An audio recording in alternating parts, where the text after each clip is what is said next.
안녕하세요. 김동준 영어학원 김동준 원장입니다. 자, 오늘은 여러분들이랑 같이 역시 우리 세두 출판에 있는 어법 스타트 실력 따지기 제 유닛 5 능동태 수동태 강의를 시작하도록 하겠습니다. 자, 우리가 여러분들 지금 계속 동사에 관한 얘기를 하고 있어요.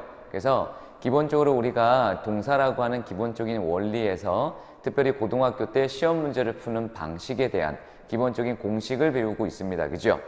오늘 그 동사의 마지막 형태라고 볼 수 있고요. 어찌 보면 시험 문제의 가장 중요한 내용이에요.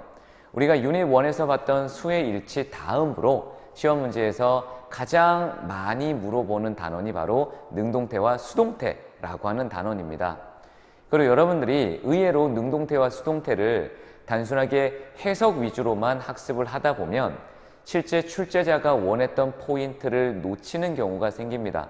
그래서 오늘은 쌤이랑 같이 어떤 거에 타겟을 둘 거냐면 기본적으로 수동태가 갖고 있는 의미는 당연히 아실 거고요. 되어진다는 뜻은 아실 거고 실제 시험에서 우리가 잡아낼 수 있는 수동태의 문장의 형태라고 하는 것들을 우리가 한번 살펴보도록 하겠습니다. 아시겠죠? 그래서 이번 시간이 여러분에서 기본적으로 수동태와 능동태를 구분할 수 있는 마지막 시간이 되었으면 좋겠어요. 더 이상 헷갈릴 필요가 없습니다. 아시겠죠? 그래서 여러분들이 이번 시간을 잘 들으시고 저런 식으로 문제를 풀면 되겠구나 라고 한번 생각을 잡아보도록 해주세요.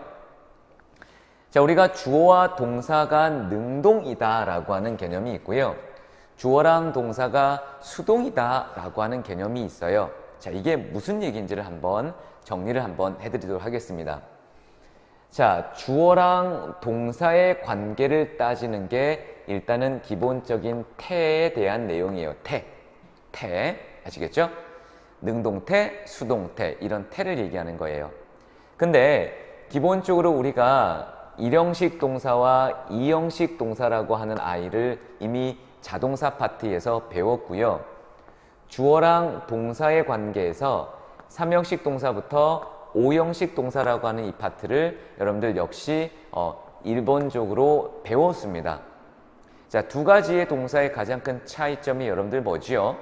그죠? 목적어의 유무였습니다. 그래서 여러분이 아시는 것처럼 1, 2형식은 기본적으로 뒤쪽에 목적어라고 하는 문장의 구성 형태가 등장을 하지 않지요. 얘는 목적어라고 불리는 아이가 존재하지 않아요. 하지만 3형식부터 5형식은 목적어라고 불리는 아이가 존재를 한다라는 얘기입니다. 이해가 되세요, 여러분들? 일단은 능동태는 이렇게 보셨으면 좋을 것 같아요. 능동태는요, 완벽한 문장의 형태를 능동태라고 보시면 돼요. 다시, 완벽한 문장의 형태를 뭐라고 본다, 여러분들? 능동태라고 보시면 돼요. 그리고 능동태라고 하는 기본적인 일단은 구문의 내용은 완벽한 문장의 형식이야. 하지만 의미적인 개념에서는 주어와 동사의 관계에서 주어 쪽에 초점을 맞춰놓은 어떤 의미들을 가지고 주어가 능동적으로 뭔가를 한다, 주어가 뭔가 능동적으로 하네 라고 하는 의미를 투상시키시면 돼요. 그래서 1형식부터 5형식까지는 모두 다 주어 동사로 시작을 하고 있지요. 그죠? 그래서 주어와 동사의 관계의 완벽한 문장의 형식을 능동태로 봐도 된다라는 겁니다. 이해되시나요, 여러분들? 그러면 수동태는 뭘까요? 수동태. 그죠? 이제 요것만 잘 아시면 돼. 여러분, 수동태는요, 문장의 구조로 따지면 주어와 동사라고 하는 구조가 만들어지는데 실제로 동사가 조금 달라져요. 여러분이 아시는 것처럼 수동태를 이루고 있는 동사의 구조는 뭐라고 이미 알고 있냐면 비동사 플러스 그죠? 과거 완료인 pp라고 하는 동사의 구조를 써요. 이해가 되세요, 여러분들?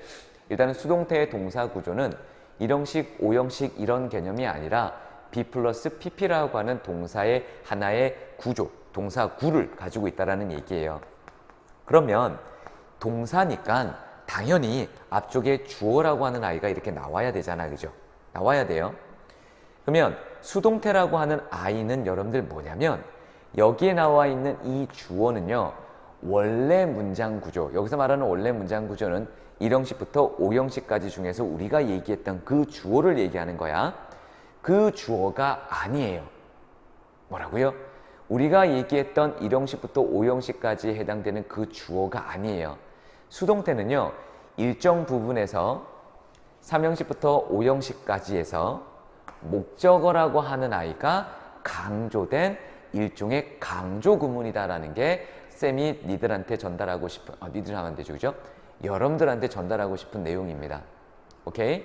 그래서 수동태라고 하는 건 반드시 능동태의 목적어가 강조된 구문이다라고 하는 거예요.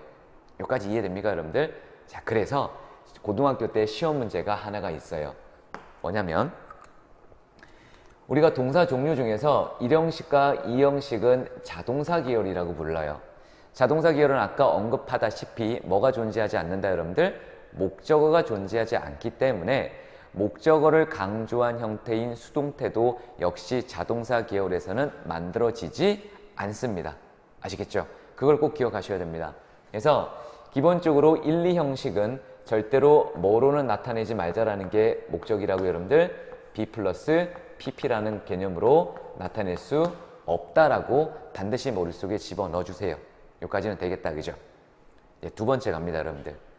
문장의 틀이 바뀌어졌기 때문에 목적어의 구문에서 쓰였다면 비동사라고 하는 아이는 당연히 문장의 구문을 위해 들어온 거고요. 실제 얘가 우리가 알듯이 수동의 의미를 갖고 있는, 그죠? 분사 형태예요. 여기까지 이해되시겠죠? 그래서 수동태라고 하는 아이는 기본적으로 우리가 정리를 할 때 이렇게 문장 내에서 머리를 쓰셔야 됩니다. 자, 한번 가볼게요, 여러분들. 자, 3형식은 뒤쪽에 목적어가 하나죠. 4형식은 뒤쪽에 목적어가 2개가 나와요. 5형식은 뒤쪽에 목적어가 하나가 있고 목적격 보호가 필수적으로 등장하죠. 여기 등장하는 목적어가, 그죠? 강조를 위해서 앞으로 빠졌다면 3형식 동사의 문장 구조는 B 플러스 PP라고 이렇게 바뀌어요. 하지만 목적어가 하나였던 3형식은 수동태로 바뀌어졌을 때 더 이상 뒤쪽에 목적어라고 하는 형태는 존재하지 않습니다. 우리가 동사 뒤에 등장하는 목적어는 7가지가 있다고 배우셨죠, 그죠? 명사, 대명사, 투부정사구, 동명사, 그죠? 기본적으로 명사절 이렇게 들어왔던 건데 그런 아이가 등장하진 않아요. 조금 이해가 되십니까? 사실은 여기까지가 여러분들 기초반 문제예요. 왜냐?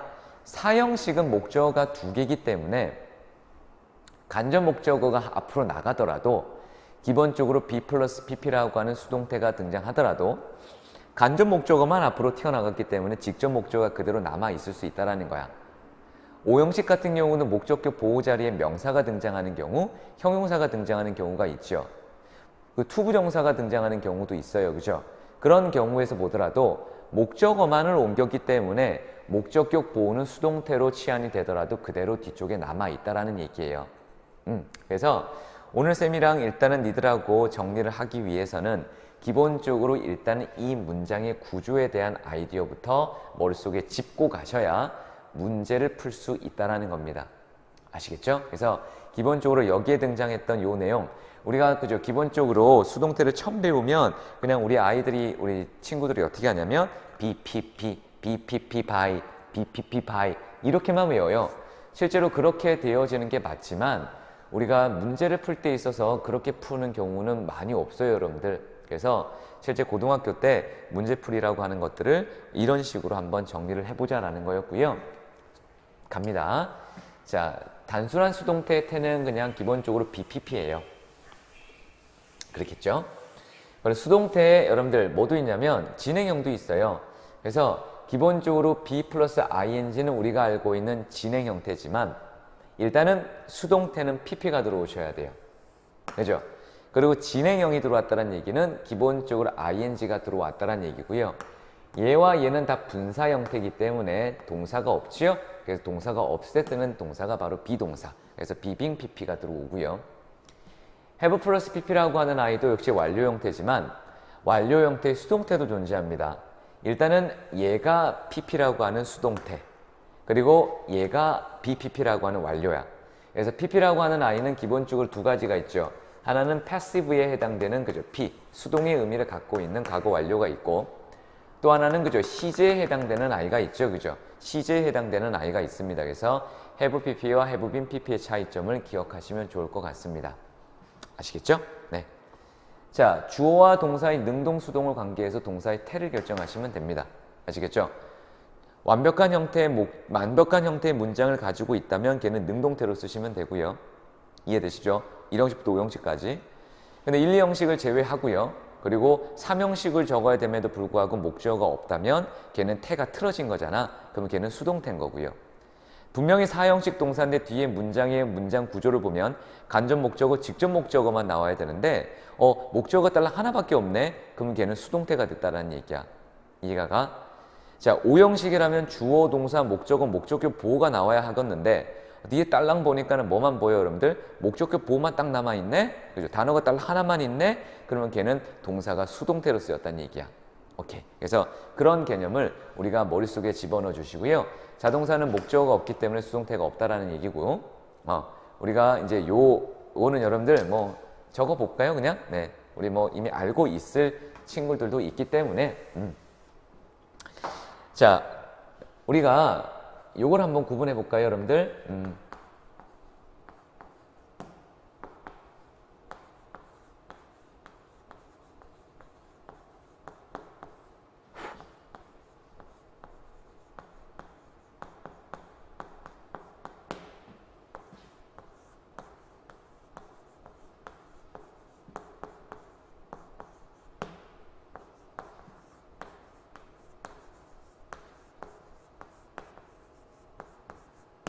자, 이렇게 한번 구분해 봅시다.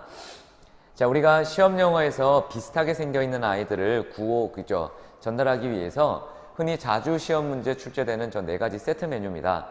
저 아이를 구분할 때 있어서 여러분들 되게 쉬워요. 일단은 생긴 걸 먼저 가지고 구분합시다. 일단은 1번은 다르게 생겼어요. 그지? 2번, 3번 쪽과 비슷해요. 그리고 얘도 좀 다르게 생겼네요. 그죠? 일단은 다르게 생겼네요. 그럼 시험 문제 뭐 나올까? 2번, 3번만, 그죠? 죽으라고 물어봅니다. 자, 1번은 여러분들 요 자체가 조동사라고 보시면 돼요. 그래서 얘는 과거에 그죠 기본적 규칙적인 습관을 얘기해서 뭐뭐 하곤 했다 라고 읽으시면 돼요. 자, be used 뒤에 명사나 동명사가 온 케이스가 있고 be used 뒤에 동사 원형이 등장하는 케이스가 있죠. 요게 차이가 있습니다. 그래서 밑에 거는 뭐뭐 하는데 그죠 사용되다, 이용되다 라고 하는 수동태입니다. 뭐뭐 하는데 사용되다, 이용되다 이렇게. 근데 위에 거는요 익숙하다라는 뜻이에요. 익숙하다. 그러면 쌤이 시험 문제에서 물어보는 게 이거거든요. 이거. 그지? 똑같이 be used to까지는 집어넣고요. 어떤 것들은 동사 원형을 적었느냐, 어떤 것들은 동명사를 적었느냐에 대한 차이입니다. 쌤이 알려줄게요. 이거 되게 쉽다. 주어를 보세요. 우리가 보통 익숙하다, 그죠? 또는 뭔가를 잘한다, 또는 뭐 하는데 익숙하다라고 하는 주체는 일반적으로 생명체입니다. 사람, 동물만 주어가 기본적으로 익숙한 거가 되는 거고요. 일반적으로 그렇습니다, 여러분들. 그리고 나머지는 다 이용되다, 사용되다라고 보시면 돼. 그래서 시험 문제에서 이 두 가지가 시험 문제의 타겟이라고 보시고요. 때에 따라 for를 쓰고 명사를 쓰고 나서 그죠 기본적으로 뭐 하는데 사용되다라고 해석을 달 수도 있다라는 겁니다. 아시겠죠? 그래서 이 내용은 머릿속에 집어넣어 주시면 감사하겠고요. 뭐 사실 내가 감사할 건 없죠, 그죠? 여러분의 성적으로 올라가는 건데. 자, 투부정사의 태가 뭐냐면 투부정사 뒤에 동사 원형 집어넣는 거죠. 여기에도 수동태가 들어올 수 있다는 얘기야. 어떻게 들어오냐면 to 뒤에 동사 원형 쓰고 BPP 달면 되겠죠. to BPP 이렇게. 동명사의 태도 있어요. ing라고 하는 형태가 있지만 being PP 그죠? 이렇게 달 수도 있겠지요. 그래서 준동사라고 불리는 I는 동사의 그죠 동사 원형에다가 동사라고 하는 문장의 그죠 의미에다가 문장 구문에서 동사로 안 쓰기 위해서 그죠 이렇게 다루는 형태를 얘기하는 거잖아요. 이해됩니까, 여러분들? 그래서 이렇게 자르면 투부정사랑 동명사가 되는 거고 이렇게 짜주면 그죠? 분사가 되는 거죠. 그죠? 네. 그래서 그런 형태들이 있다라는 겁니다. 네. 준동사의 태는 준동사의 의미상의 주어와의 능동, 수동 관계에 따라 결정된다라고 하는 내용인데요. 자, 우리가 여러분들 이런 얘기가 있죠. 그죠? allow라고 하는 오형식 동사가 있다고 치자. 여기에 dam이라고 하는 아이가 등장을 하고요. 여기다가 to 부정사 to explore라고 되어 있어요. 그 다음에 the land라고 적었어요. 이렇게. 그러면 실제 앞쪽에는 당연히 주어가 있었겠죠. 이렇게. 그치? 우리가 기본적으로 의미상의 주어라고 하는 건 to 부정사의 의미상의 주어를 표현하는 여러 가지의 맥락이 있어요. for 플러스 목적격도 있고요. of 플러스 목적격도 있고요. 이렇게 오형식으로 따지면 궁극적으로 여기 등장하는 얘 아이가 이 explore의 주체가 될 수 있다는 거죠. 그래서 주어는 가능하게 했다, 허락했다, 허용했다. 누가? 그들이 뭐 하는 것을 이렇게 들어온다고요. 그래서 기본적으로 얘와 일치를 해서 주어를 잡고 뒤쪽에 완벽한 문장의 형태가 남아있으면 능동태라고 쓰시고 여기에 예를 들어서 to be explored, 그죠? 이런 식의 문장 구조가 들어왔다면, 그죠? 원래 여러분들 아시는 것처럼 explor가 되려면 뒤에 something 달아야 되는데 이렇게 들어왔기 때문에 뒤에 something이 없는 거야, 그죠? 그러면 얘네들은 탐험이 되어진 거겠죠, 그죠? 누구에 의해서 이런 식으로 주체가 아니라 수동의 의미를 갖고 있다라는 거야. 왜? 문장의 구조가 달라졌으니까. 그런 식으로 우리가 정리를 해달라는 겁니다. 아시겠죠? 그래서 그 의미가 우리가 지금 기본적으로 잡아야 될 내용이라고 보시고요. 자, 이제 바로 문제풀이를 잠깐 들어가도록 하겠습니다.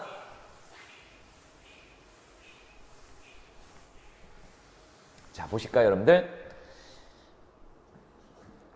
자, the rash가요, should 다음에 keep 또는 be kept clean with water to loosely cover with은 그 다음에 gauze bandage라 돼 있죠.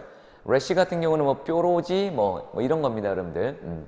그러면 실제 뾰루지는 그죠? 뾰루지는 뭐 이렇게 뭐 나는 거 있잖아요, 그죠? 네. 자, 뒤에 보니까 여러분들 clean이라고 하는 형용사가 나와요. 그러면 keep이라고 하는 아이를 가지고 쓸 건지 원형을 쓸 건지 be kept라고 하는 아이를 쓸 건지를 한번 고민을 해보셔야 됩니다. 야, 이게 무슨 얘기냐?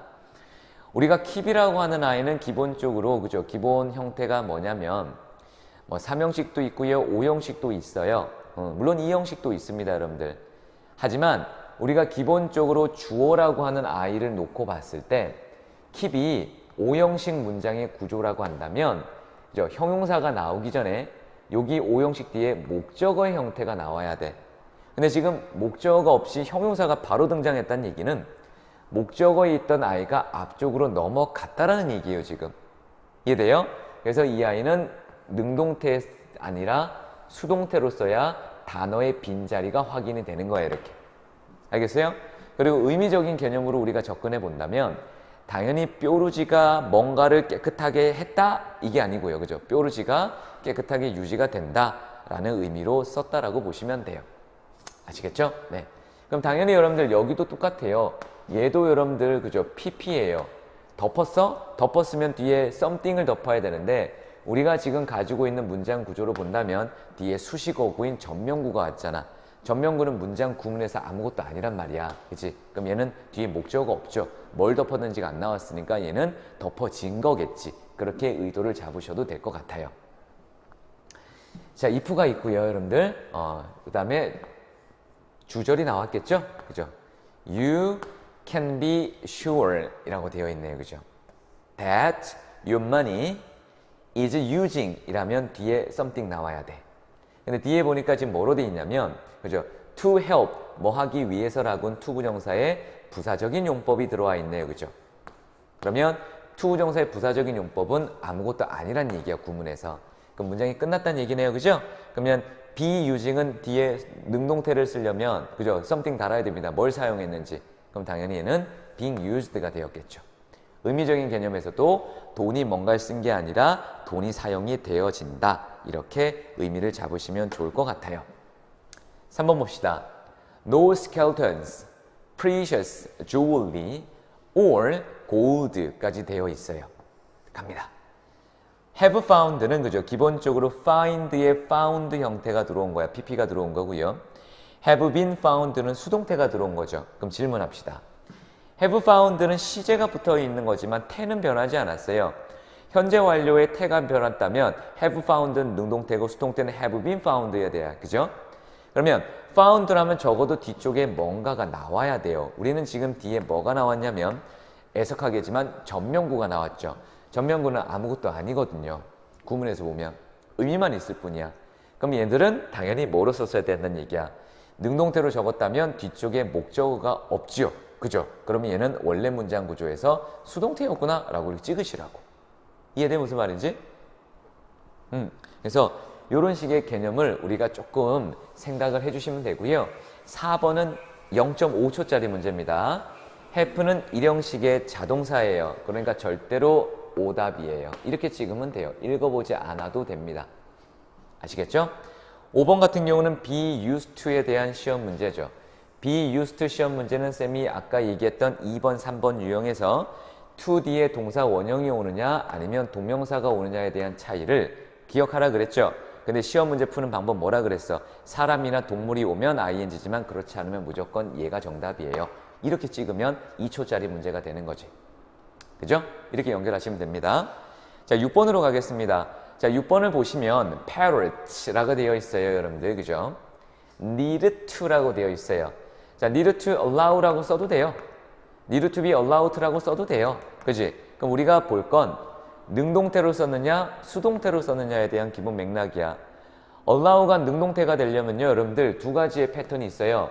allow를 우리가 삼형식으로 적었다고 한다면, 그죠? 일반적으로 동사의 문장 구조가 등장해 왔다면, 또는 뒤에다가 명사 쓰든지, 아니면 동명사를 쓰면 돼, 이렇게. 또는 allow를 오형식으로 적었다면, 그죠? 이제 이 아이의 능동태 구조는 이거란 얘기야. 목적어 쓰시고요. 목적격 보호 자리에 to 부정사 구를 써야 된다라는 얘기죠. 그러면 이게 능동태야. 그러면 예를 들어서 봐봐 얘들아. 능동태를 적었다면 뒤쪽에 적어도 뭐가 나왔어야 돼요, 여러분들? out of cage가 나오는 게 아니라 전명구가 나오는 게 아니라 something 나와야죠. to 부정사 나와야죠. 그죠? 그게 아니라면 이렇게 찍으라고. 어차피 어법 시험 문제는 여러분들이 해석 문제를 요구하는 시험 문제가 아니야. 그죠? 여러분 내신할 때 어떻게 해? 어떻게 해요, 여러분들? 고등학생 여러분 한번 물어봅시다. 문법 문제 어떻게 풀어요? 외우잖아. 그죠? 물론 간혹 푸는 애들이 있어요. 근데 대다수의 아이들은 그냥 외워버린다고요, 텍스트를. 그렇게 하지 마시고 적어도 학교나 또는 시험에서 어느 정도 그죠 여러분들이 이해를 했을 때 이 수동태라고 하는 문장 구조에 대한 이해가 있으면 이거 나오겠다라고 생각을 할 거 아니야, 적어도. 그러면 이게 어떻게 변형됐을 때 나한테 어떻게 풀어야겠다라는 생각을 가지시라고. 아시겠어요? 능동태는 1형식부터 5형식까지 완벽한 문장 구조입니다.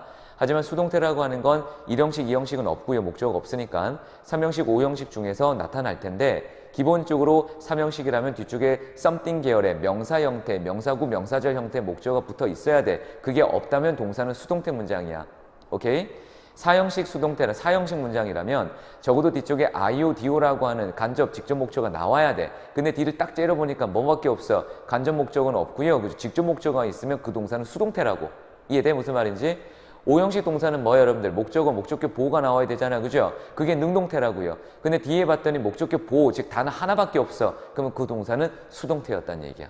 이해돼? 그렇게 연결하셔야 돼. 그렇게 따져야죠, 여러분들. 뭘 생각하겠어? 네, 그렇게 안 따지고. 자, 봅시다, 여러분들.